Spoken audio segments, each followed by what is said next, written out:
Hey, what's up? I'm Chris. And I'm Balls. And we are Motionless in White.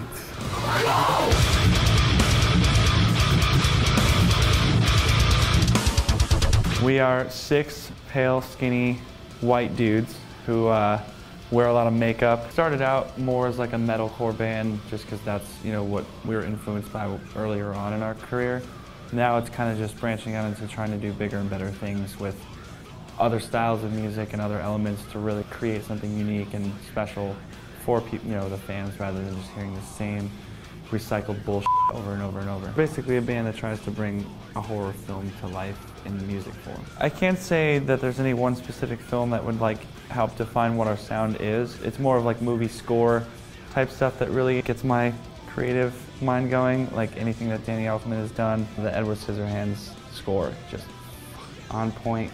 Talk about like the perfect combination of music to video. And, That new Silent Hill movie that came out, everyone hates it, but the imagery of that movie is insane. It's like, that's what I grasp onto it.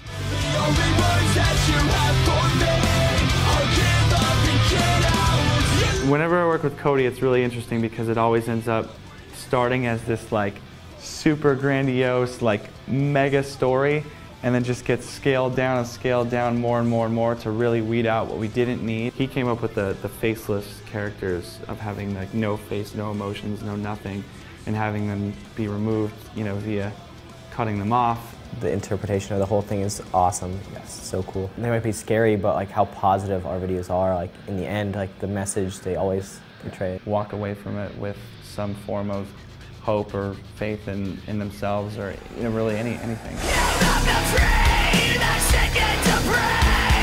Everything from label to management to fans to just peers in the music scene. Our new video that we're doing is with an artist from a band that we're just kind of blown away that they want to work with us. For us, we're working with Clown from Slipknot. I mean, it's like you can't get better than that. Very deep. He doesn't want to leave anything any detail untouched. Lyrically, the song is about how people like he and I, or our band and our fans, and people involved in our world, or even not necessarily people that look like we do, but people that do their own thing, whether they're models who show a little skin and get for it, or people who have tattoos, whatever. As long as you are being discriminated against for being who you are, you're looked at as this freak of society, when really idolized scumbags that are the real freaks today, and they're being glorified for that.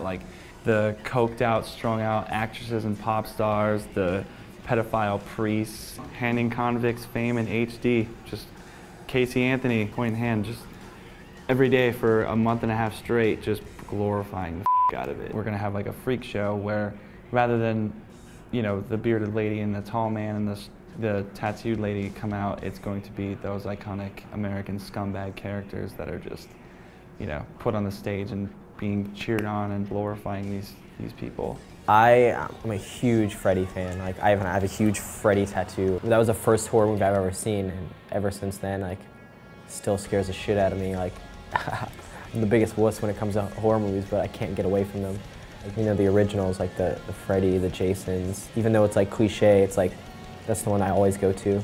My favorite horror film is definitely Halloween. Michael Myers' character just rules. I mean, what's scarier than this emotionless, just blank face, just dreams walking towards you, and just it's, I don't know, there's just something I can't explain it. Paranormal Activity movies, for some weird reason, scare the shit out of me, but I don't like them. We're headed off to the UK for the Download Festival in mid-June, and then we have the Mayhem Fest with countless awesome bands like Rob Zombie, Amon Amarth, Behemoth, Children of Bodom, and the list goes on and on. So that's all summer, so definitely be excited for that. And another overseas, possible UK announcement for September, so headliner.